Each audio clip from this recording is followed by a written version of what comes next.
Бисмиллахи рахмани рахим, алхамдулиллахи раббил алямин, вассалату вассаламу аля расулиллахи аля сахби аджмаин, амма бад. С момента распада СССР мы вновь стали слышать первые громкие слова о свободе на Северном Кавказе.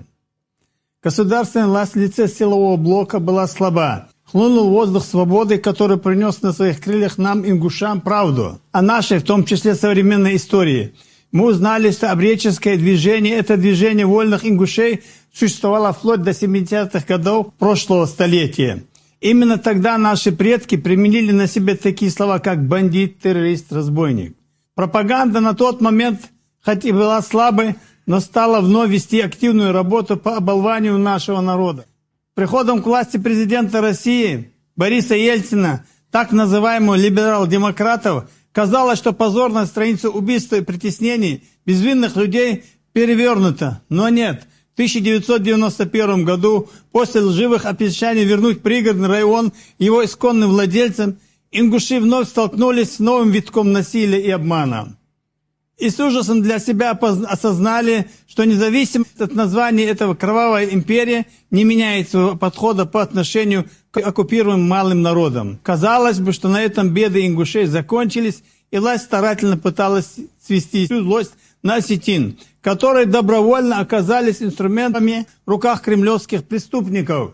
Только власть сконцентрировалась в руках бывших чекистов и силовиков. Они бок о бок с нашими национал-предателями открыли двери новой волне террора против нашего народа. Средневековые пытки практиковались в зданиях ЦП и ФСБ. Похищения и показательные казни нашей молодежи без суда и следствия стали нормой и практикуются по сей день. То сопротивление, которое вышло против всей этой оккупационной системы, писало себя золотыми буквами в настоящую историю нашего народа. И по сей день Ингушетии похищают, пытают невинных людей. Россия, как точно названа классиком тюрьмой народов, захватившей наши земли и наши дома, терроризирует местное население. Наши уважаемые в народе старейшины в застенках и даже женщины из числа самых достойных из наших сегодня осуждены и посажены в тюрьмы, что является величайшим беззаконием и издевательством над честью нашего народа. Мы все знаем, какой беспредел творится в тюрьмах России, где осужденных пытают, насилуют, убивают самыми изощренными садистскими методами. Эта страна не может созидать, а лишь пытать и убивать.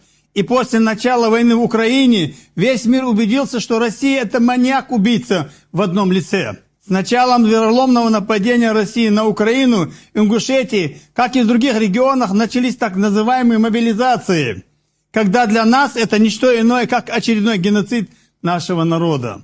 Молодых ребят насильно отрывают от семей, хотя есть и такие, кто едет ради денег и отправляется умирать ради интересов тех, кто еще вчера с дулами пистолетов насильно депортировали наш народ в холодные степи Казахстана. Шовинистическая исламофобская политика России многим из нашего народа уже открыла глаза, однако многие спят и по сей день, может быть, даже летаргическим сном. Репрессии дошли до того уровня, что любое инакомыслие расценивается как терроризм со всеми вытекающими последствиями. Находясь тут, мы с горечью заявляем, что говорить могут лишь те, кто находится на свободе.